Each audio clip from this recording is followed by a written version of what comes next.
Hi, everyone. Welcome to this week's episode of the Dearest podcast. I'm Simone Canego, And I'm Olivia Canego. and today we are going to talk about growing up Jewish and being Jewish in general, not just growing up Jewish, but being Jewish. Um, it's something that there's been a lot of attention paid to lately. There's a new campaign to stand up against hate, to stand up against anti-Semitism. And so we thought we'd talk about some of our experiences and just life in general.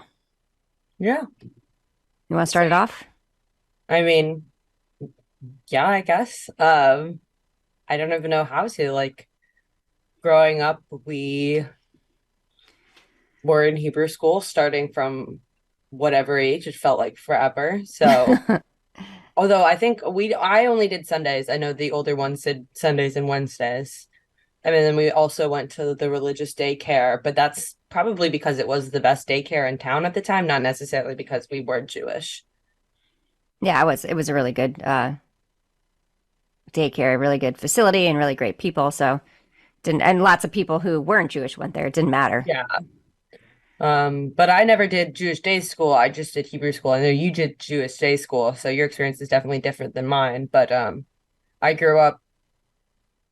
Sarasota doesn't have it's not they don't have a small Jewish population. There's not like we're the only family, but it's not necessarily. I mean, like everywhere in America except New York City, essentially, it's not like the biggest or majority, even close to the majority of cultural sects. So I don't know, maybe I had four or five kids in my class growing up Jewish, even when I went to public school, and those classes were a lot larger as well. Yeah, I mean, for me, I had obviously well, let's say through eighth grade, I went to a Jewish day school, so everybody was Jewish, and then we moved to Florida, and I went to a private school. My parents put me in a private school in Gainesville, and there was one other Jewish person in my class. I actually didn't know that until much beyond college. Actually, once Facebook became a thing, that's how I found out that she was Jewish. I Oh had no wow. idea. Yeah.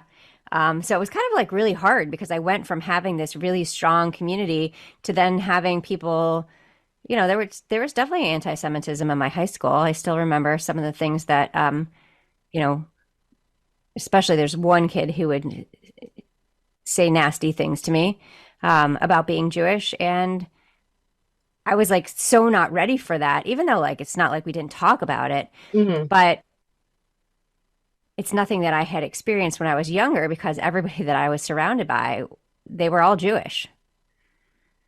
And then you get to high school and you're the obviously really minority. And it was tough. And I wasn't like a popular kid. I was fine. I had my Yeah. friends, and then I had my friends outside of school. I really spent a lot of time with my horseback riding. So, but within school, it was definitely tough. And I know high school is tough in general, but Yeah. I think it adds this extra element being Jewish and surrounding by people who aren't. And the other thing is like when you go to school, it doesn't matter if it's at all the public schools, they still do stuff for Christmas every year, right? Yeah, I mean, exactly. they decorate for Christmas. And we kind of had to ask the schools, "Hey, can we come in and teach about Hanukkah or teach about Passover and put up some decorations because it didn't matter that we were the minority, we still should be represented." And the Yeah. schools were actually really nice about it, but it was always a weird thing that it wasn't just part of the lesson plan unless you had a Jewish teacher. Otherwise, it was kind of Just like not thought about yeah, it and was up to the until a parents. parent brought it up. Yeah. Exactly. Yeah. I mean that's just kind of I don't want to say the case everywhere, but I would say in most things that just like it's not represented until someone asks because it's just assumed that like Jewish people wouldn't be there, I guess. I don't know. Well, they go with what the majority of the country is, right? Or the majority of the school. If Mhm. everybody's 98% of the school is Christian, then they're gonna but it's public school, so I kind of feel like in public school you should celebrate all of it. And it's I don't think it should be the parents' responsibility to do it. I was happy to do it. I mean, I remember coming in at Hanukkah and making potato pancakes for the class and stuff like that. But it'd be nice if it was just kind of all part of it. I think if we learned at a much younger age about different religions, and maybe not so much the religion itself, but traditions and Hmm. understanding that everybody's Jewish, I mean, everybody's different, then I think it would be really open children's eyes to more things. I think it would be really an important thing. But who am I to say? I also think being the minority in some instances can bring a lot of resentment towards that culture. Like, I know I always hated going to Hebrew school because no one else that I knew had to. And it's just like, oh, I always had to like leave the sleepover the earliest, or I couldn't stay out on Saturday nights because I had somewhere to be Sunday mornings. And then it was like, oh, well, I really have to do this. But it's so important because how else would I have learned about my culture? I mean, regardless of being in the family or not, it's just like another way to get like a formal schooling. Yeah, I would say that I too. I mean, I couldn't stand my training for my bat mitzvah, but I appreciate it now because I can read Hebrew. I know the prayers, all these things that I can pass on, Hmm. hopefully, to my kids. That something that if I didn't learn it when I was that young, I wouldn't know it now. Yeah, I guess that's fair. Did you always know that you wanted to raise your kids Jewish? Yeah, it really wasn't a second thought for me because I was like, what else would I do, right? I mean, I trust me, I love the idea of Christmas. I love a Christmas tree. I love presents. I love the decorations. I like all the sparkly lights, but I never really thought anything other than that. Like I never thought, "Oh, I think I'm going to be going to church one day." That was not part of Yeah, my thought process. but like you didn't grow up particularly religious, did you? No, I mean, we grew up in a conservative synagogue and Hmm. so there's reform. Then there's conservative, and then there's Orthodox. Then there's multiple groups within the Orthodox, and so Reform. If you go to a service at a synagogue for a Reform synagogue, majority of the time it's in English, and they use instruments. Conservative, it's mostly in Hebrew. They do not use instruments, and then Orthodox, the men and women are actually separated when they pray. So that's the 101 as quick as I can give it on Yeah, I think that's the Judaism. easiest way of Yeah, saying it. yeah. But yeah, we didn't grow up religious. We were big on the traditions, and my dad grew up in Israel, so he was actually probably much more secular. My mom converted, so she took it very seriously. She put a lot of work into it, Yeah. and it was really important to her that we kind of followed through. But yeah, I remember hating going to my religious school and lessons. And I just thought, oh my gosh, I could be doing something fun right now, like sleeping. But that but now I really appreciate it. So that's what happens when you get older. You're like, oh, I kind of appreciate that now. Were your parents okay with you marrying someone non-Jewish? Yeah, they were fine with it. They really liked him. I mean, would they have, back in the day, would they have preferred that if he was Jewish? Yeah, but you can't help who you love, Yeah. right? So I think it's more important that you find a really good person. And then for me, it actually worked out great because he decided he wanted to convert 20 years later. And we had been married for 20 years and he decided he wanted to be Jewish. And it's really interesting because I had a lot of friends say to me, well, when we were first getting married, well, why don't you ask him to convert? And for me, religion is a very personal thing. Hmm. You have to want it or you don't. Like it's not like someone can't force you to do it. People do that, and I don't think it works well.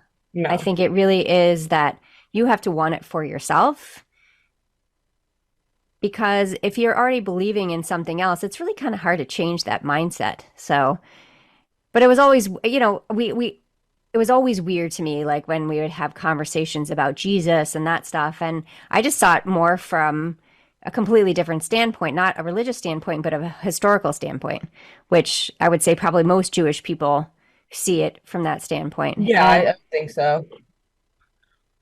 And not in a bad way, just a different way. It's Yeah. always important to be educated about it. Yeah, I mean, it was definitely like kind of like one of those hurdles in academics, though, that especially so I go to a Jesuit college, so we are required to take two courses in theology. The first one is supposed to be a mix. It really depends on your professor, but it's like a basic course, so it's supposed to be a mix of the first like the Torah and the Bible. So like what do you even call that? The first book and the second book? What do you call that in the Bible? Why am I The blanking? Old Testament and the New Oh, thank Testament. you. You're Yeah, welcome. I'm here for literally you. blanked on that. Whoa. Uh, my professor only taught the New Testament, which was like, oh, okay, so I'm really out of my element. Um, and it was definitely like the more I learned about it, it makes a lot of literary sense because a lot of the analogies that I've been seeing for years are just like references, like the crown of thorns. Like I was like, oh, like I get that now. Okay, like that makes sense. But definitely one of those things in the classroom. I remember we had to learn like some biblical references for my English class in 10th or 11th grade, and I was like, I do not get these at all. Like this is like remembering small details in a book that I've never read before. Yeah.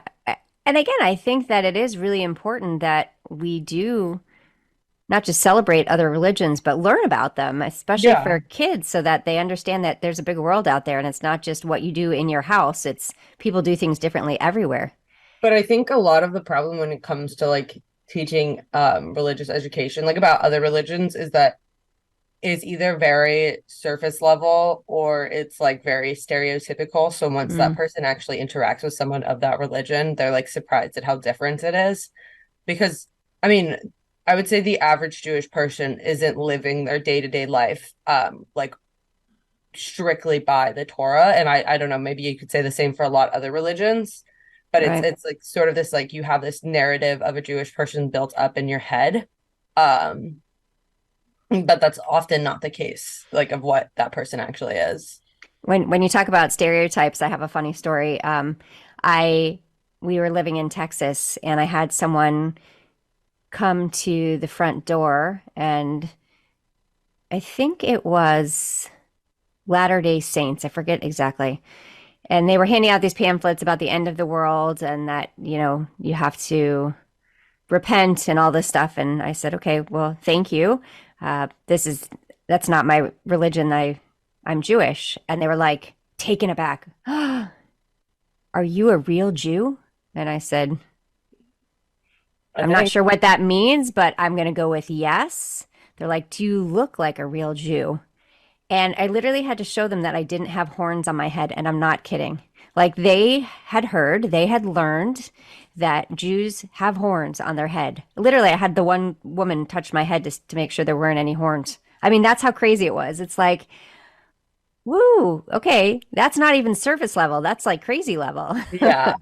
And I did. I had a conversation with them for about 10 minutes, and I kind of educated them on, on a little bit about Judaism and that yes, we don't have horns on our head. Yeah. Another time I had someone come by when actually we were in Gainesville. I was living with my sister and someone knocked on the door and my sister said, "I'm good, but let me get Simone. You can talk to her about it." I was ready to kill her. I was like, "Seriously?" So I had to have that discussion again there about, Oh, no, that's I'm funny. Jewish. Thank you. I was like, Michelle, you could have just said you're Jewish. She goes, oh, I didn't want to deal with it. Oh my God. I know. I know. It's always funny. Have you ever had like people say anything like about you or to you, like direct anti-Semitism? Have you had anything? Um, I think a lot of people have made jokes. I had a kid in high school call me a dirty Jew all the time. Yeah, had Um, that too in high school. yeah. Just like people making like money jokes. Mm. I when I was in this wasn't to me, but when I was in Mexico recently, I was just like overhearing this conversation and it was just like crazy what the Jews are doing this, the Jews are doing that. It's like, whoa. Um, nah, I feel like most of I mean like although can you really excuse a joke? Mm, No, I, I mean your words matter, right? So when you're making fun of somebody because of their religion, or anything. We're talking about religion in this episode. It's just not right. Yeah. Like everybody's different. And being able to take a step back and respecting people. And we see it's scary right now. There's a huge rise in anti-Semitism in the United States, and that's why there's this big ad campaign now. And they have commercials like during primetime TV about standing up against anti-Semitism. And did I ever think I would see something like that? I mean, it's an amazing campaign, but it's like sad that we have to do that. Yeah, I agree. Um, I know it's just like so weird that this is the world we live in. But it's also like so kind of normal to me. Yeah, I mean, we're used to it, but we shouldn't have to be used to it, right? I mean, it's like anything. It's when we talk about racism, again, I'm going to focus on religion and not get Yeah. sidetracked, but it's crazy that we're still dealing with it. And the fact that it's not getting less, it's getting more. That the fact there was more anti-Semitic events in the last year, 2 years than there has been in history. And it's really sad. And it's sad raising kids in that environment because they talk about religion in general, how people are becoming more and more unaffiliated with their religion. So they're not going to synagogues, they're not going to churches, whatever they do. And I think for a lot of people who are Jewish, it's that fear of, will someone come after me? I mean, obviously, there's been some synagogue shootings, and really, it's a really scary thing to kill someone because they're Jewish. And no Yeah. matter where we go, whatever synagogue we go to, there is always police. It's almost like the schools now. So there's police at the synagogues, there's police at the Jewish summer camps. Everything has to be locked off. And it's a big concern as a parent. So you see a lot of parents who are like they fear for their children, and so they're not sending them to a Jewish day school. They're not sending them to religious school, and which is kind of leading us to become farther and farther from our religion and our traditions. Yeah.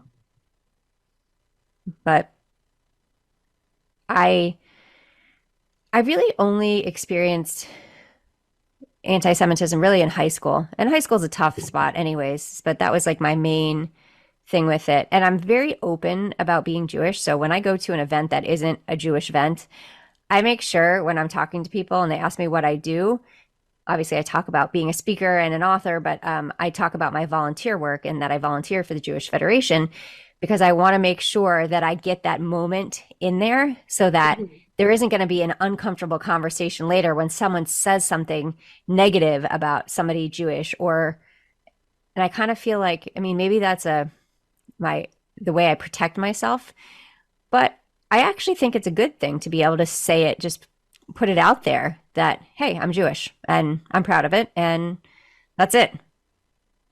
Yeah. I Do mean, people I ask don't, you, pardon? do people ever ask you any questions or no?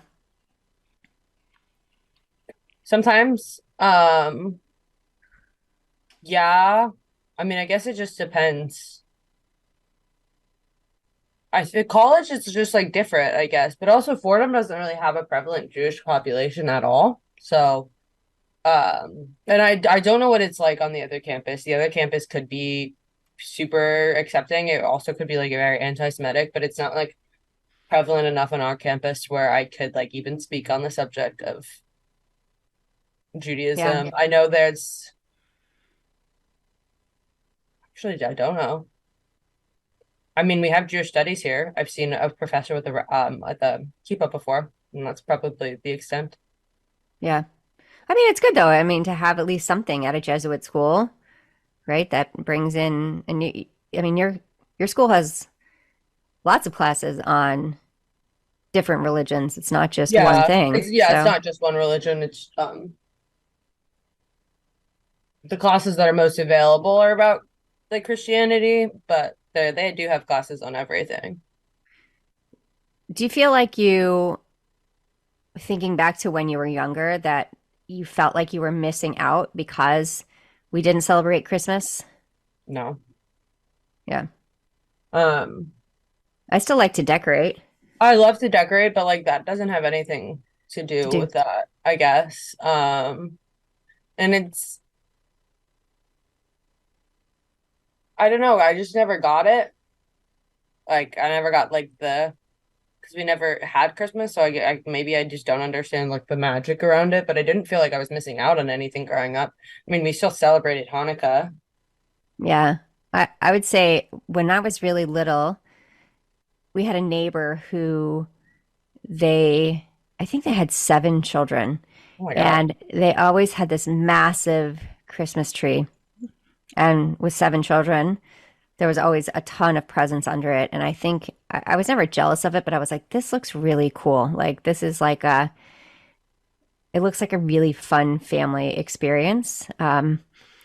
So when you guys were little, we decided that we were going to start decorating the house as well, and we would have blue and white lights outside. And I don't know, some of my Jewish friends, really Orthodox friends would probably cringe at this, but I loved it. Like, what's wrong with decorating? I found online a burning bush. So Yes. it was this plastic, actually, it was white when I got it. It was this plastic white tree that had all these limbs, like crazy directions, and you'd have to put it together each year. It would like click together. And so I spray painted it brown. And, every school the kids went to, they always made Christmas ornaments Yeah. or, I mean, that's the other thing is they always had Christmas ornaments. I'm like, oh, well, we'll use them. So we would set up the burning bush each year for Hanukkah and we would have all the ornaments they made at school. And then we got a bunch of Hanukkah ornaments actually from Disney had them. That was the first place I saw Hanukkah ornaments. And then some of the stores had Hanukkah ornaments. We actually have one like it's a bagel, a bagel Hanukkah ornament. But yeah, we started finding more and more stuff because I think people do like decorating and the sparkle of it, and it kind of makes it feel like festive. Yeah. And I think it's important. I mean, I don't know. It's all about building your own traditions, really. And that's, I think, what a lot of people use religion for these days is to build their own family traditions. And that's just like one of ours. yeah, we still do it. We still decorate as long as we're here. We still decorate and have some sort of tree and have Hanukkah ornaments all over it. And I don't know, I think it's kind of special. It's kind of cool that Yeah, it's I always something love that we, decorating. yeah. And obviously, we started decorating when you guys were younger.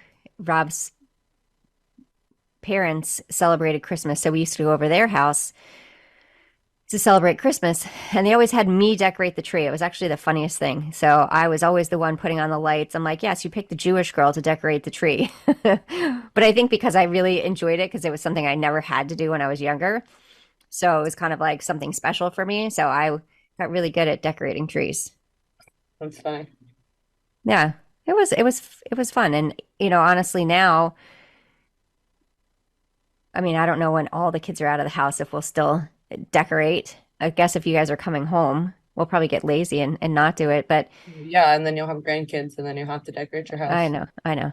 You think you'll have grandkids before you're an empty nester? I don't think so. I mean, I'm an empty nester in 3 years, unless something happens, like not on purpose.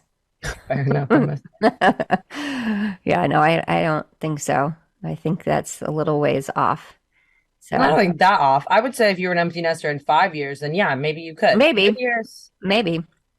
No, 3 years is just pretty soon, but yeah, 5 years, maybe. Yeah, 3 years I'll is so. need something to do after 3 years. I'll have to be able to, figure out what I'm doing with my life of not having after having 6 kids in the house. It's like even now it's so quiet, it's ridiculous. And and that's something about the holidays too that will be sad is that not everybody's going to be coming home, even for Passover this year. It was it was kind of lonely. We used to make a big and we still did a nice dinner and stuff, but we used to make a big event out of it. And it was just, what was it, 6 of us this year with my mom. And it wasn't the same kind of Yeah. chaos that I'm used to that I really enjoy. Oh yeah, that's why I love Thanksgiving. Do you know about your dad's conversion story? Like at the beach that day?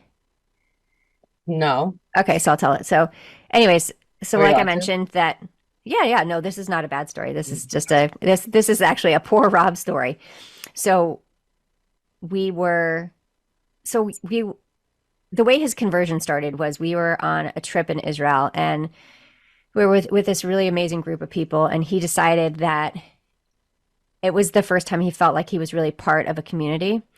And so he ended up deciding that he wanted to convert. So then he studied for a year with our rabbi, and he actually converted 2 weeks before our oldest daughter's bat mitzvah, before Emma's bat mitzvah, and he basically had his bar mitzvah at her bat mitzvah. And so when he finished studying with the rabbi, like I said, 2 weeks before, so part of the conversion process is you either have to go to a mikvah, which is it's like a special pool for cleansing yourself, something it's for Jewish people. It's very complicated for me to explain, and it'll take a whole show, but we live in Florida. We have an ocean. You can do it in open Yeah. water. So it happened to be probably the coldest day of the year. It was like, for here, 40 degrees out, and the poor man had to go out in his bathing suit. And typically, the rabbi goes with you and he recites the prayer and then you repeat it, but it was so cold that the rabbi literally had a card laminated for Rob that had all the directions on what he needed to do. Oh my I don't know. Is God. this kosher? I don't know. Um, and it happened to be the lowest tide. It was ridiculous. I swear that man got in the water and he walked and he walked and he walked. It took him like forever. He was so far out there because the water was so shallow and he's 6'5". So Oh it's like it was unbelievable. And the wind was, we were all wearing our little poof coats, our parkas, because it was so cold. And finally, we see that he's almost like to his mid chest. We're like, you're good. Okay, you're good. And he did. He recited all the prayers, did his whatever, his dunking, whatever he needed to do. And then he came back in. His body was bright red because it was so cold. oh my God. I know, but he was a good sport about it. I was like, that was kind of a lot. That was like very, instead of being anticlimactic, it was like, whoo, this is crazy. This is the coldest day of the year, and this is the day we're doing it. So But he did it. he did it. He did it. And he's again, he appreciates being involved now I mean, he always supported everything we did in terms of raising you guys Jewish and going to synagogue and that kind of stuff. But he never felt like he was really part of it. And now he does feel like he's part of it. And he even studied Torah for an entire year. Maybe even Yeah. he went through it twice, actually. I haven't done that, I've right? never done that. I think I want to.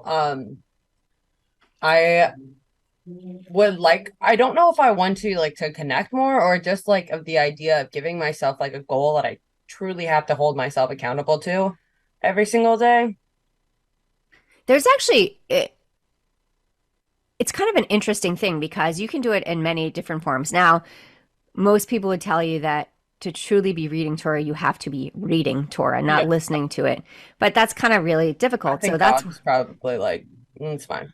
we'll give you points. Yeah, he's Yeah. So podcasts weren't a thing when the Torah was written, so that would be for sure.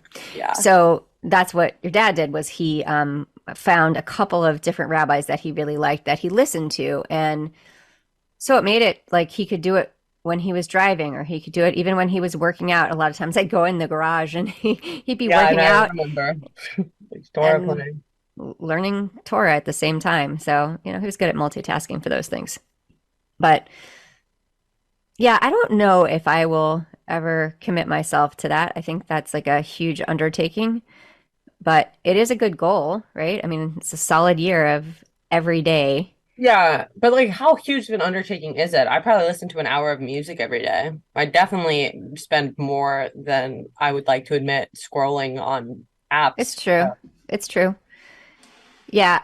And I think by having someone read it to you or tell you the story or whatever it is, how they do Yeah. it, then yeah, I think it makes it kind of fun and much more interesting than just sitting there and reading it from a book, piece of paper, whatever. You should do it. Let me Yeah, know how it goes. yeah, but then I'm like, do I just start when? At the new year? And just like now. I feel like if I start now, I'm missing half the story. Well, then you keep going through until It you cycles again. finish the whole through. Yeah. Blah, blah, blah. Maybe Yeah. I will. Yeah. And we obviously you went to a private school for You're not a religiously affiliated one. no, no. And Where in the South? when you invited all the kids to your bat mitzvah, was anybody funky about it? I think everybody enjoyed it, right? I don't think anyone was like funky about it. I don't know. Maybe. I don't But think like I've really felt that much I don't at think that, people understand how important it is. right? They think it's just a party. Yeah, I know it's just like fully not. Yeah. It's I don't know, it's just like a reconfirmation of your faith. And it's about coming into your responsibilities as an adult, which is kind of funny because Millie and I were talking about that yesterday. And she said, yeah, so I'm considered a woman now, but I have no ability. I have no ability to do any of this stuff on my own. She's like, I can't drive myself to school. I'm still considered a minor, so it's not like I have control over anything yet. I thought that was kind of funny the way she broke it Yeah. down. So she's like, but that's what it's about. It's about taking responsibility for yourself within your community and becoming an adult. Yeah. Adulting is hard. Don't get me started on that. I know. You have to You clean have your room every day unless or else it gets really dirty. Like I just cleaned my room and it's dirty again. this this morning I went to this event at the school and the phone rings and it's your brother and he's like, "Where are you?" I was like, "I came up to your room and I told you I was going to this event." And I was like, "Oh, you're calling me because you want me to make you breakfast, right?" And yeah, he was calling me from upstairs. Obviously, I wasn't downstairs. I was at this event, but he was Didn't calling like two me. of your kids do this today? Oh my goodness. Yeah, that was a bad one. But yeah, to ask me to make him, I was like, "I'm not home. I can't make you breakfast." But, so he's 19. He can make his own breakfast, but he still I likes me know. to do it. And I still like to do it, honestly. It's like he never asked for much, so he asked me to make breakfast. Now, I wasn't driving home to make him breakfast. I know. I know. You're going to say, oh, he's the favorite. He's not the favorite. I don't have a favorite. I don't like any of you guys most days. Just kidding. Just kidding. I love you all. Yes. Yeah. And so have you seen any of the commercials for this new campaign? Literally not at all, actually. So they've been on NBC and Ellie, actually Kelly Clarkson talked about it. I think she even talked about it during her show. Um, I believe it's from the Robert Kraft Foundation. So he was create wants to create a campaign against anti-Semitism, but it's also about when you think about it that there's these crazy surveys when you ask people, what do you know about the Holocaust? And Hmm. there are so many students these days that either have never heard of it or they still deny it. Oh, that never happened, or completely misinformed about it. And that's crazy for me to think Yeah. that this is this is a big part of history. And when we say never forget, there's a reason, right? I mean, Yeah, but I don't remember. I can't tell you the last time I learned about Holocaust in school, like even in high school. I mean, yeah, I mean I know the kids in are AP learning about it. history. Yeah, I mean they're definitely learning. They've definitely learned about it, and even in eighth grade, a lot of the books they do for their literature class, they it ties into whether it's the Diary of Anne Frank or they read that book Moss this year, and it ties into the whole Holocaust education. But if we get rid of those things, like you're kind of wiping away history. Yeah, it's Like what's crazy. history if you wipe away history? Well, it's just like everything in the world has repeated itself before. It's just because we don't write anything down. Well, we write it down and then Then when we forget it, or it burns, or we choose to ignore it, yeah, it happens. yeah, we create revisionist history where Yeah, if we were like actually responsible for the knowledge we learned as a species, we would be like centuries ahead in advancements. it's an interesting concept. Yeah, because it's like this occurrence of people denying or like not knowing about the Holocaust isn't just like something unique to like this situation. Yeah, you're right. It's true about a lot of things in history, right? I mean, Yeah. but that's why if you don't talk about things, then people will never remember, right? If it's Yeah. not part of a curriculum, if it's not part of And it's discussions. weird to think about because for us, I mean, it was less than 100 years ago. Oh, yeah. For future generations, is this thing gonna even be talked about? Like, Yeah, because a lot of the people that have done the talking were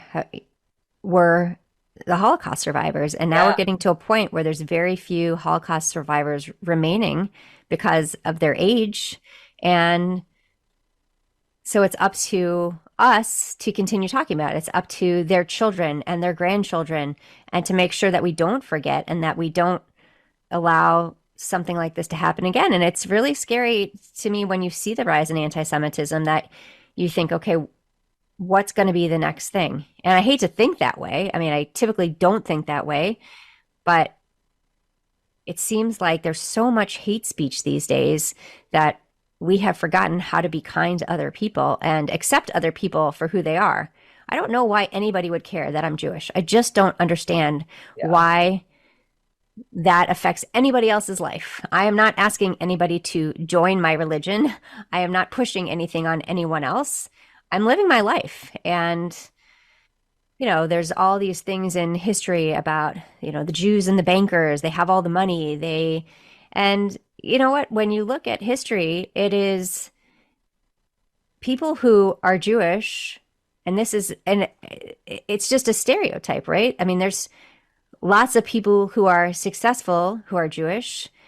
And I would say that one thing that happens within the Jewish religion is that families really focus on education. yeah, And that is key. So it's not even a question. There was never a question in my family if I was going to go on to college or not. It was like, where are you going to go? yeah, And same for you guys. It's like it's really important for us. And people say, well, it's just a piece of paper, it's just a diploma. No, but it's exposure to yeah, so many different kinds of people and classes, things that you wouldn't learn anywhere else. And I just think that that's one of the big misconceptions is that, all Jewish people are rich. First of all, that's not true. I can tell you that. But, it's also really that what we focus on is focus on family and we focus on education. And I think those two things definitely do lead to success when you have a cohesive family and 100%. and you Because you have people focus, that support you when you fall. yeah, and you focus on your education, then that tends to, lead to success. And, I heard someone say something too about the amount of people who are Jewish within the media field, movie making, that kind of stuff. And again, I haven't researched this, so I'm just talking off the cuff, but that the reason that is because that was during a time period where Jews couldn't get other jobs. Jews weren't allowed into other fields. Like, it wasn't that long ago that there were country clubs that we couldn't go into, right? There's a country Yeah, club in my town that for years, if you were black or Jewish, you couldn't go there. And it's crazy to think that that was not that long ago. yeah, So I think that we just have to keep these things in mind that again, I don't understand why you would hate me just for me being me when I'm not doing anything harmful to anyone else. yeah, I mean, do you feel that way as well? yeah. I think like the whole people are just resentful and they try to find patterns. But like, yeah, not all Jewish people are rich, and it's also like I'm not successful because I'm Jewish. I'm successful because I'm smart Well, you're successful and because you work hardworking. hard. I Yeah. mean, you And can, like that probably just has to do with in a family environment, but that can be said for like a lot of like immigrant families to this to the country. They put the same, I don't want to say pressure, but in a sense pressure. I think that's the best word for it, for their kids to succeed. So it is mhm. like never a question of if you're going to college, it's where you're going to college, what are you going to study? Um yeah, and Yeah. it's getting into those high earning, high success fields. When you think about it, when people that escaped the Nazis and whether they were able to make it to the States or another country, they came with nothing Yeah. and had to rebuild their entire lives. And yes, many of them became very successful, but it's not like anything was handed to them. They had to Yeah. completely start over. And I think a lot of times people forget what, again, if they don't know what the Holocaust is, then of course they don't know, but that people went through a lot to get to this point. The other day, when I was flying home from Israel, I was just in Israel for about 10 days. And um, I rewatched Schindler's List on the plane. And I've watched it before, but this time I was like really focused on the details. And, you know, it's hard. It was really hard to watch again.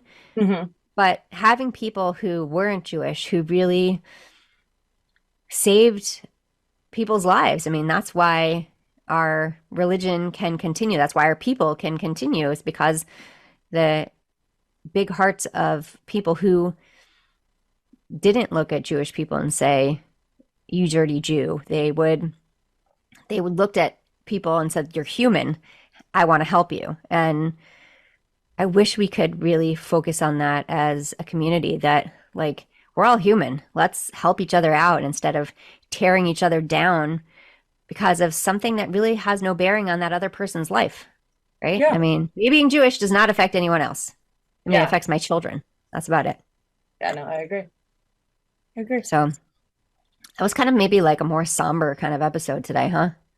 Yeah, a little bit, but it's okay. I think it's needed. Again, if we don't talk about things, who's going to talk about it, right? Yeah, So, exactly. and I think that we have to be proactive and we have to talk to people and we have to be proud of who we are and make sure people know who we are.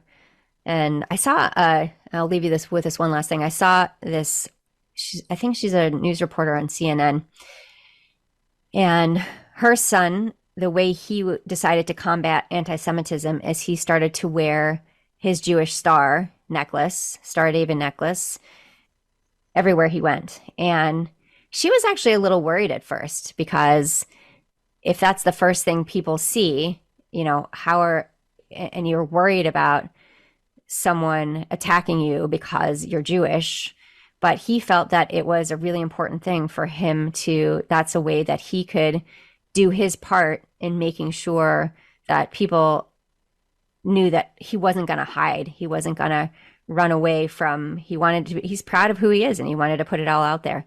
And I think I've seen that a little bit more and more. Actually, did you see Ben Platt did you see pictures of him from the Met Gala? Yeah, I did. So, and that was his, he wore a big Jewish star necklace. That was like part of his outfit for the night was, and that a lot of focus was put on that because of the I think they extended the run of his show, which I think is important because Parade is like very impactful. That story yeah, is impactful. it's an excellent show. If you haven't seen it, go see it. And he does a great job in it. And I love that he's representing. And again, we have to be proud of who we are. Yeah, I think a lot of Jewish celebrities tend to like hide the fact they're Jewish or it's very skimmed over. And I think like that's something that definitely should change because people Yeah. need role models. Yeah, well, his mom is an excellent role model, so I do volunteer work with her, and she's all about supporting the Jewish community and not just with financial support, but she is the chair of the board for the Jewish Federations of North America, and she is out there, walking the walk, talking the talk, really helping people understand what's happening in our world. And so, I mean, their family is an example of really stepping up and showing that they're proud for who they Yeah, are, I think their so. heritage. Yeah. So I don't know if we need to do takeaways because I think we did a lot today, but Yeah, I don't think yeah, takeaways are needed. yeah. But thanks so much for joining us, and we will see you next time. We're gonna do an episode next week, and then we got to take a couple weeks off because Olivia is traveling for a little bit, and then we'll be back after that. Yeah. It Have a was so great day, nice to everyone. talk to you, Mom. Yeah, it was great to see you. Bye, everyone.